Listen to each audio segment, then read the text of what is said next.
I want you to think about this. Allegedly, Sean Carter is responsible for enacting Hype Williams to put Aaliyah on a faulty plane to move her out the way as punishment for rejecting him, and so he could level up Beyoncé. So Beyoncé didn't just guard her marriage. She allegedly buried a man to keep it intact. That man is Rymir Satterthwaite, now 31, who's been shouting into the void for more than a decade, claiming he's the secret son of Jay-Z, not chasing money, not begging for fame, just asking to be acknowledged. But after years of court battles, sealed files, and suspicious silence, Rymir didn't just lose his fight. He lost his freedom. And word on the inside says Beyoncé herself made sure it ended that way. Let's rewind, because this mess didn't start with jail bars. It started way back with a teenage girl named Wanda, who once swore under oath that she conceived Rymir with Sean Carter in 1992, when she was just 16. Jay-Z, he's never taken a DNA test, not once. Every time the case hit court, 2012, 2014, 2016, it ended the same way. Dismissed, sealed, deleted. The pattern got so predictable, it stopped feeling like justice and started looking like someone powerful was being protected. But Rymir, he never quit. He kept filing, kept pushing, not for inheritance, but for identity. Every time he knocked on the system's door, the Carter empire slammed it in his face.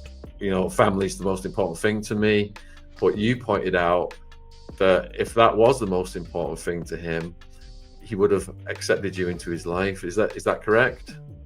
Yeah, and I wouldn't say I meant like accept, but I do meant like accept as far as if you're talking about family, you cannot go up there talking about family if you have family.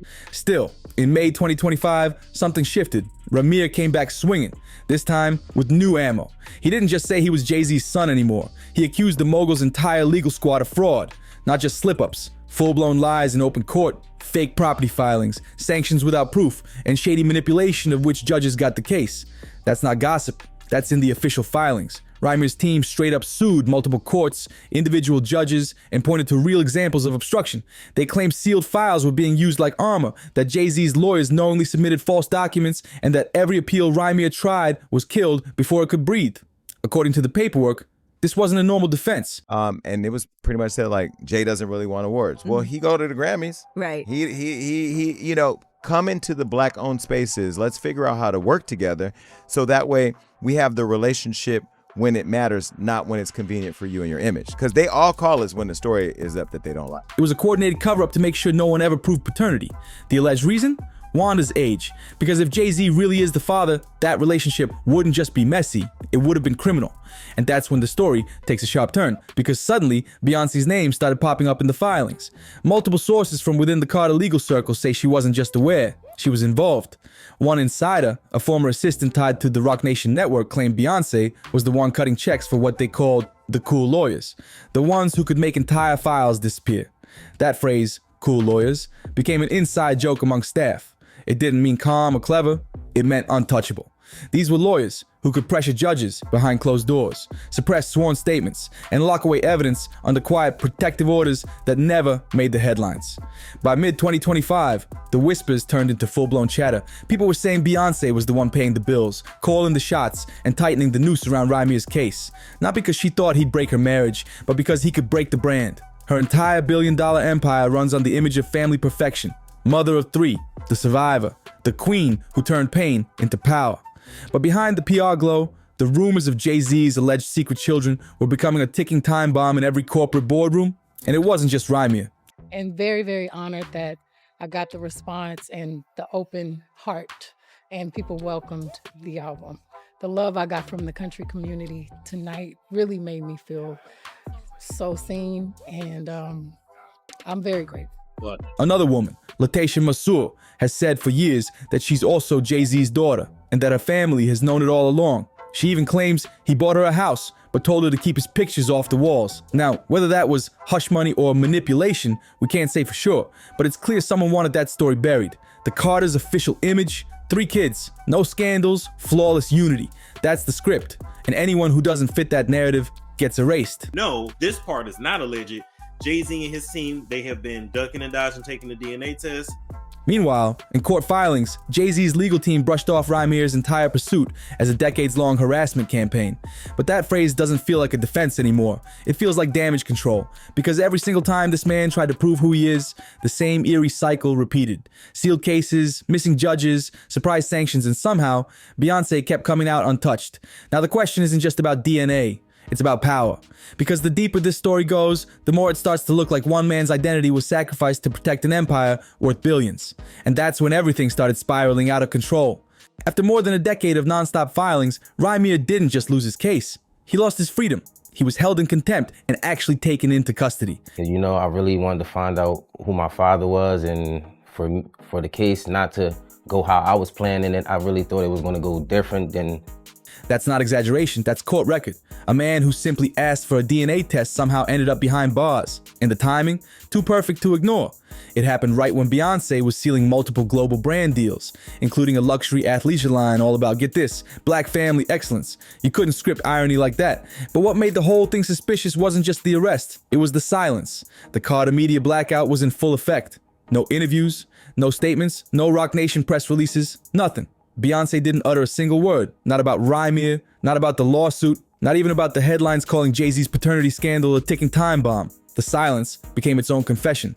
And when silence lines up perfectly with jail time, people start wondering, who's pulling the strings behind the curtain?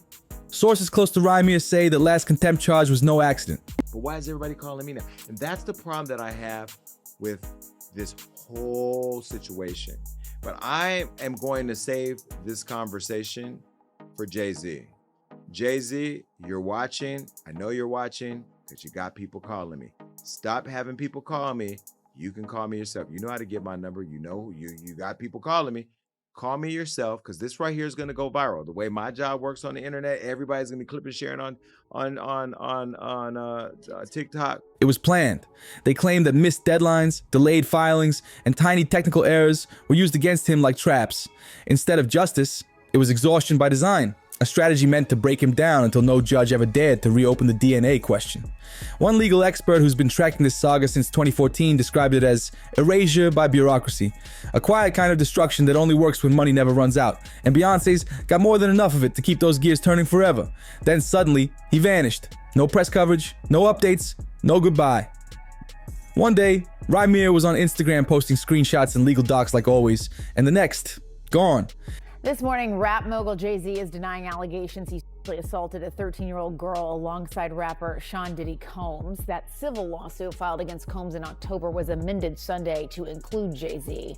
The accuser, identified only as Jane Doe, says she was sexually assaulted by both men. His account went dark, his godmother stopped replying, and even the court dockets froze. No media coverage, no follow-ups, just complete silence. And according to several insiders, Beyoncé wanted it exactly that way. But silence never lasts forever, because when the money trail started leaking, so did the truth. Buried deep in those endless stacks of court filings, something weird popped up. New names. Lawyers who'd been ghosts since the early days suddenly started showing up again after the 2025 fraud lawsuit. And their job wasn't just to handle motions, it was to make problems disappear. These weren't your everyday attorneys, they were fixers. You know how we waited for this moment. We waited for, I am so good, congratulations. This is a moment, I think, that you see people clapping in the media room. You saw the reaction out there. What does this mean to you? It's very surreal, and it's been 25 years of just working really hard and trying my best to keep growing and keep opening up doors. The kind of high-powered lawyers who work in shadows, not offices. The same names popped up again and again on filings for Roc Nation, for Beyoncé's Parkwood Entertainment, and even for a quiet little Delaware holding company tied to her Ivy Park fashion line. That's not rumor, it's right there in the paperwork. The same signatures, the same office addresses, the same dates. It's not coincidence, it's coordination. Because right when those names reappeared, something magical happened. Rymir's case got sealed again. Witness statements, blocked. Discovery motions, denied. And just like that, he was hit with contempt charges. It didn't look like justice, it looked like management.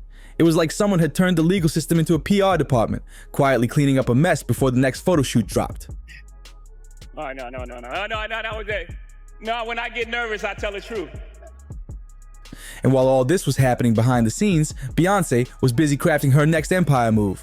Ivy Park relaunches, magazine covers, motherhood documentaries showing her as the perfect mom and business icon. Every glossy headline sold the same message: the Carters are untouchable.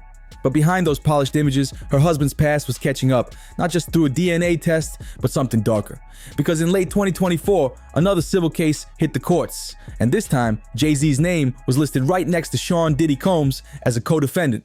The lawsuit came from a woman who claimed that both men were involved in a non-consensual incident during a 2000 VMA afterparty, and at the time, she was underage. The timing couldn't have been more suspicious. That story dominated headlines for about 2 weeks, and then suddenly vanished. And guess what else vanished around that time? Rymir's case. It's almost like one scandal was used to bury the other, because as soon as Jay-Z's alleged past started threatening the family's perfect image, the loudest man demanding a DNA test was suddenly off the board, not just legally, but physically. Contempt charges, locked up, silenced. Insiders believe Beyoncé wasn't just protecting her husband, she was protecting the Carter dynasty. And when you line up the events, it's hard not to see the pattern. By the time the Diddy case started fading from the news, Beyoncé was already knee-deep in new production deals. Streaming exclusives, motherhood documentaries, business empire specials, all selling her as the model of grace, strength, and maternal perfection. But one confirmed DNA test could have destroyed it all. Because if Rymir was Jay-Z's son and his mother really was 16 at the time, the headlines wouldn't have stopped at paternity. They would have gone somewhere far more dangerous, somewhere that could shatter everything the Carters built. Because if Rymir was ever proven to be Jay-Z's son and his mother really was just 16 at the time, the headlines wouldn't stop at paternity. They'd go somewhere darker, somewhere that could destroy everything the Carters built. I don't get no what you got in your head, that neural link. You'll never outthink me. Ever. And that's exactly why Dr. Lily Coley's statement hit like a lightning strike. She's not some random blogger chasing clicks. She's Rymir's godmother and legal guardian, and she went on record accusing the system of violating their rights through corrupt legal moves. We're talking sealed transcripts, blocked appeals, judges refusing to even hear arguments. That's not emotional ranting, that's constitutional language, due process, equal protection, the kind of violations that make the feds pay attention. And what did Jay-Z's lawyers do? They didn't deny the claims, they dismissed them. They labeled the entire thing as harassment and begged the courts to throw it out. They never addressed the facts. They just branded the fight as noise. So now the question becomes, what are they really protecting? Because Jay-Z's no stranger to confession. We've all heard the lyrics, 444. With Beyonce, you know, it's just a weird thing because I do love her so much and I would never, ever want to do anything to hurt her or her image because she's, you know, she's important to us. But it's just a weird thing right now. Like, I love Beyonce still. Everything is love. Lemonade. The man admitted to cheating in surround sound, but admitting infidelity is easy when the damage is already managed. What's never been admitted, what's never even been acknowledged, is that Jay-Z might have fathered a child with a teenage girl back in the early 90s. You know how we waited for this moment. We waited for, I am so good, congratulations. This is a moment, I think, that you see people clapping in the media room. You saw the reaction out there. What does this mean to you? It's very surreal, and it's been 25 years of just working really hard and trying my best to keep growing and keep opening up doors. If that's true, then every song, every apology, every we've healed statement starts sounding like PR instead of pain. And for Beyonce, who's built her billion-dollar brand on the story of resilience, loyalty, and emotional rebirth, this would be catastrophic. Because the truth is, her empire isn't powered by music anymore. It's powered by image. She's not just an artist, she's a luxury archetype, the loyal wife, the perfect mother, the untouchable woman who turned betrayal into art and came out shining. Every move she makes, from album drops to brand deals, isn't just creative, it's strategic. When Beyoncé and Jay-Z released Everything Is Love, it wasn't just music. Bothered and above every scandal. But now, one lyric from that album sounds chillingly intentional. For the 1000th time, the kid ain't mine. That line wasn't just clever songwriting, it was a warning.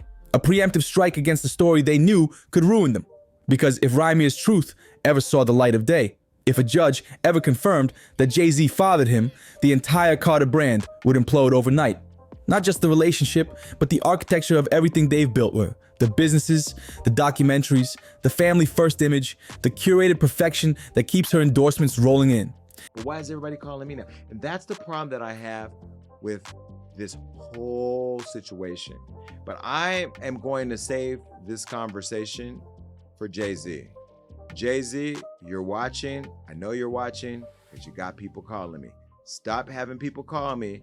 You can call me yourself. You know how to get my number. You know, you got people calling me. Call me yourself, because this right here is going to go viral. The way my job works on the internet, everybody's going to be clipping, sharing on TikTok. Beyonce's social capital depends on control, and she's mastered it like no one else. She controls her lighting, her angles, her narrative, even her silence. There are no accidental moments in Beyonce's world. Every shot, every quote, every tear is calculated. But if one young man from New Jersey were legally proven to be her husband's biological son, conceived before their marriage with a minor and denied for 30 years, that wouldn't just bruise the brand, it would be brand annihilation.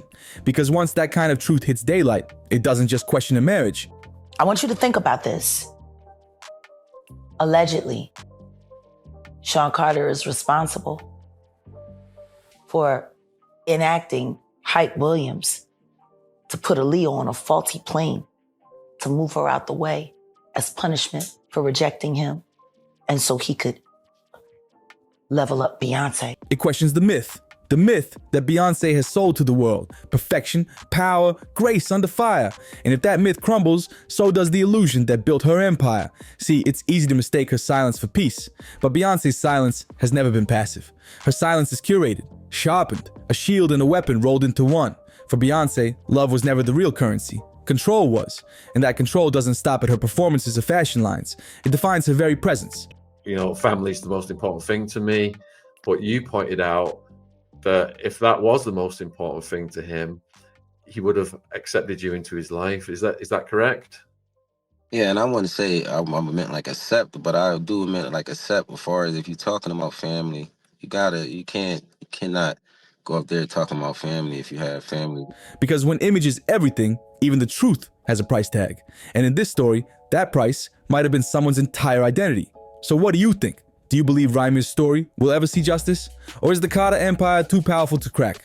Drop your thoughts down below, hit that like button, share this video with your friends, and make sure you're subscribed so you don't miss what's coming next.